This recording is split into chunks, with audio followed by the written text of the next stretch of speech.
అందరికీ నమస్కారం. నేను నిన్న ప్రెస్ మీట్ గురించి మాట్లాడాలనుకుంటున్నాను. ఫస్ట్ థింగ్, ప్రెస్ మీట్ అంటే ఒకరు క్వశ్చన్ అడిగిన తర్వాత వాళ్ళకి ఫుల్ ఆన్సర్ వచ్చిన తర్వాత నెక్స్ట్ క్వశ్చన్కి వెళ్ళాలి. కానీ నిన్న ప్రెస్ మీట్లో ఏం జరిగిందో మీరు కూడా చూశారు. నాకు ప్రెస్ మీట్ అనేది for the first time I'm attending. అలాంటిది క్వశ్చన్ టు క్వశ్చన్ అడగకుండా అందరూ ఒకటేసారి మీద పడిపోతే నాకు కూడా ఫ్రస్ట్రేషన్స్ ఉంటాయి. నేను బాధించబడ్డాను, నాకు కూడా ఫ్రస్ట్రేషన్స్ ఉంటాయి. నేను ఫ్రస్ట్రేట్ అవ్వడంలో తప్పు ఉందని చెప్పేసి నేను అనుకోవట్లేదు. ఎవరి లైఫ్ మీద అయినా సరే కామెడీ చేసినా, జోకులు వేసినా సరే, ఐ లవ్ యూ అంటే మీనింగ్ ఏంటి అనేసి అడిగినా సరే, ఎవరికైనా సరే రావాల్సిన ఫ్రస్ట్రేషన్ వస్తుంది. అది హ్యూమన్ ఎమోషన్.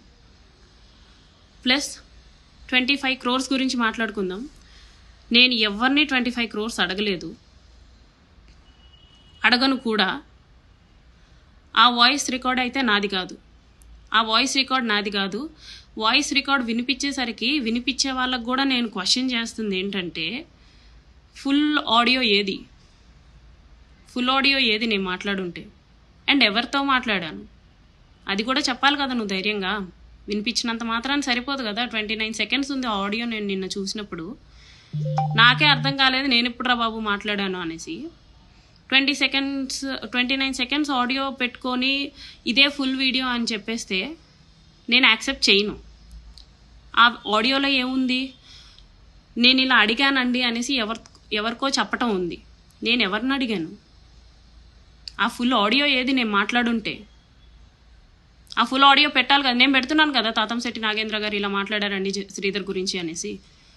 మీరు కూడా ఫుల్ ఆడియో రిలీజ్ చేయాల్సింది, నాట్ జస్ట్ 29 seconds. అది నా వాయిసే కాదు.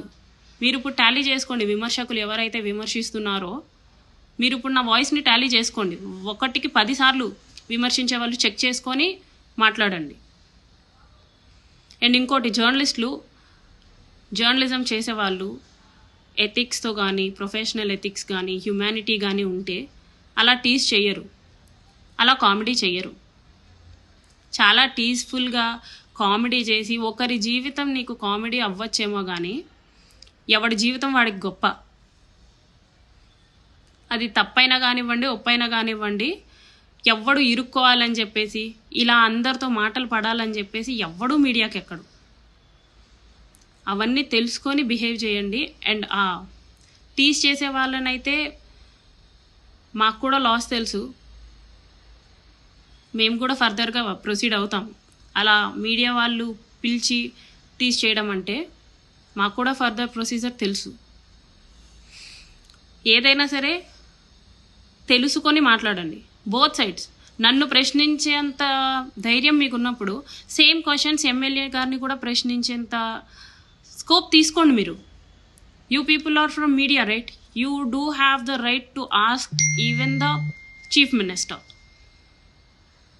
సో నన్ను అడిగే ధైర్యం చేసిన వాళ్ళు సేమ్ క్వశ్చన్స్ ఎమ్మెల్యే గారిని కూడా అడగండి. అసలు ఇది నిజమా కాదా అని అయినా అడగండి, చెప్తారు కదా. కమిటీస్ కూడా వేశారు కదా, తెలుస్తాయండి నిజానిజాలు. ఊరికే మనుషుల జీవితాన్ని కామెడీగా చేయకండి.